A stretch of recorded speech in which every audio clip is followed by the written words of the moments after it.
ടുനെറ്റ് news കാലാവസ്ഥാ വാർത്തയിലേക്ക് സ്വാഗതം. തെക്കൻ ബംഗാൾ ഉൾക്കടലിനു സമീപം കിഴക്കൻ ഇന്ത്യൻ മഹാസമുദ്രത്തിൽ ചക്രവാതച്ചുഴി രൂപപ്പെട്ടതായി കാലാവസ്ഥാ നിരീക്ഷകർ. ഇതോടെ വടക്കുകിഴക്കൻ കാറ്റ് അല്പം ശക്തമായിട്ടുണ്ട്.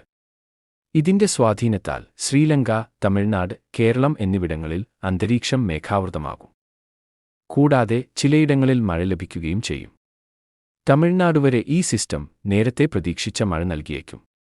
എന്നാൽ കേരളത്തിൽ കാര്യമായി പ്രതീക്ഷിക്കേണ്ടതില്ലെന്നാണ് നിലവിലെ വിലയിരുത്തൽ. മധ്യ തെക്കൻ ജില്ലകളിലാണ് ചെറിയ മഴയ്ക്കെങ്കിലും സാധ്യതയുള്ളത്.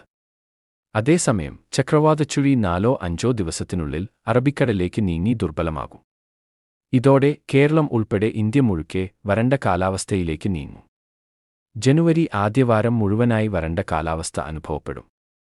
എന്നാൽ ആദ്യവാരം അവസാനം രൂപപ്പെടുന്ന അടുത്ത സിസ്റ്റത്തിന്റെ സ്വാധീനത്താൽ വീണ്ടും മഴസാധ്യത രൂപപ്പെടും. രണ്ടാം വാരത്തിൽ തമിഴ്നാട്ടിലും കേരളത്തിലും ഇത് മഴ നൽകും. ജനുവരി 6 മുതൽ 8 വരെ തമിഴ്നാട്ടിലും കേരളത്തിന്റെ വടക്കൻ മേഖലയുടെ കിഴക്കൻ മേഖലയിലും മഴ ലഭിക്കാൻ സാധ്യതയുണ്ട്. അതേസമയം മഴ വിട്ടുനിൽക്കുന്നതോടെ സംസ്ഥാനത്ത് വരും ദിവസങ്ങളിൽ പകൽ താപനില വർദ്ധിക്കുകയും രാത്രി താപനില കുറയുകയും ചെയ്യും. കാലാവസ്ഥാ വാർത്തകൾ കൃത്യമായി ലഭിക്കാൻ ചാനൽ സബ്സ്ക്രൈബ് ചെയ്യുക. നന്ദി.